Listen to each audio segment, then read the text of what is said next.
বন্ধুরা, MSR'S রান্না বান্নায় আপনাদের সকলকে স্বাগত। আমি আজকে একটা চিংড়ি মাছের রেসিপি নিয়ে চলে এসেছি। রেসিপিটির নাম হলো চিংড়ি মাছ ভাপে বা ভাপা চিংড়ি, আপনি যেটাই বলুন না কেন।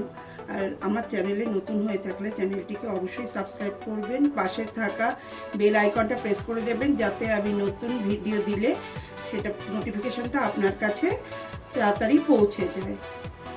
আসুন দেখে নেওয়া যাক চিংড়ি মাছ ভাপা করতে আমার কী কী লাগছে। চিংড়ি মাছ, এখানে আমার 250 গ্রাম চিংড়ি মাছ আছে। আর লাগছে নুন, কাঁচা লঙ্কা কুচি, টমেটো কুচি, এটা হচ্ছে পেঁয়াজ কুচি, এটা হচ্ছে সর্ষে পোস্ত আমি একসঙ্গে গ্রাইন্ডারে গুঁড়ো করে নিয়েছি, আর কাশ্মীরি লঙ্কার গুঁড়ো, হলুদ গুঁড়ো, আর লাগছে টক দই, আর সর্ষের তেল অবশ্যই লাগবে। বন্ধুরা, আমি এখানে কড়াইতে গরম জলটা বসিয়ে দিয়েছি, যেহেতু আমি কড়াইতেই করব। তারপর টিফিন বক্সে আমি এই উপকরণগুলো মিশিয়ে ওই কড়াইতে বসিয়ে দেব।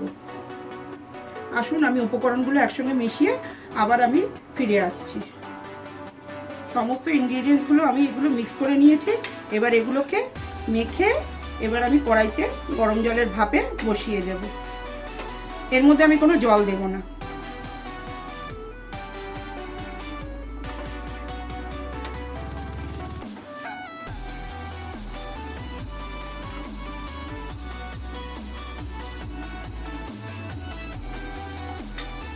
সমস্ত কিছু আমার একসঙ্গে মিক্স করা হয়ে গেছে। এবার আমি টিফিন কারির ঢাকনা বন্ধ করে এই গরম জলের মধ্যে আমি এটা ভাপে বসিয়ে দেব।